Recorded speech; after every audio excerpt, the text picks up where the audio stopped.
સમાજના બંધારણ ભંગનો વિવાદ, જેમાં કલાકાર ગબ્બર ઠાકોર અને અર્જુન ઠાકોરને સમાજ બહાર કરવાનો વિવાદ વકરી રહ્યો છે. ડીજેના મુદ્દા વિશે સાંસદ ગેનીબેન ઠાકોરે સ્પષ્ટ વાત મૂકી છે. ડીજે આજે પણ ચાલુ નહીં થાય અને કાલે પણ ચાલુ નહીં થાય, આ કહેવું છે ગેનીબેનનું. અલ્પેશભાઈએ સાઉન્ડની વાત કરી છે, એટલે ડીજેની તો કરવાની જ નથી. નાસિક ઢોલ અથવા તો તરતડિયા પર ઘર આંગણે આનંદ કરી શકાય તેમ છે. મોટા સમાજના બંધારણ મુદ્દે નાના મોટા ટીકા કરે તેની ચિંતા ન કરવી જોઈએ. વર્ષ 2027 સુધી આમાં કોઈ જ ફેરફાર થવાનો નથી, આ સ્પષ્ટ વાત કહેવી છે ગેનીબેન ઠાકોરની. ઉલ્લેખનીય છે કે ગઈકાલે પાટડીમાં યોજાયેલી સભા દરમિયાન અલ્પેશ ઠાકોરે સાઉન્ડ સિસ્ટમની ગેનીબેનની હાજરીમાં તરફેણ કરી હતી. ત્યારે ગેનીબેને કહ્યું હતું કે અલ્પેશ ઠાકોરે માત્ર સાઉન્ડ સિસ્ટમનું જ કહ્યું છે.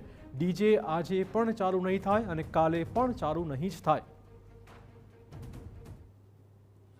એમાં પણ અલ્પેશભાઈ એ સાઉન્ડમાં બોલ્યા છે, કેમ કે જે ડીજે વાળી વાત તો કરવાની નથી, એમાં કશું કોઈ જ ફેરફાર કરવાનો નથી. કોણ મુદ્દાઓ જે ત્યાં પાકા છે. જ્યારે આ ડીજે આવ્યા એ ટાઈમે ઢોલવાળે કોઈ એમ ના કીધું કે અમારી રોજગારી છીનવેલી હતી. તો આ ઢોલવાળા કહે છે, વાહણાવાળા કહે છે, કોની બજારવાળા કહે છે, કરિયાણાવાળા કહે છે, કાપડવાળા કહે છે.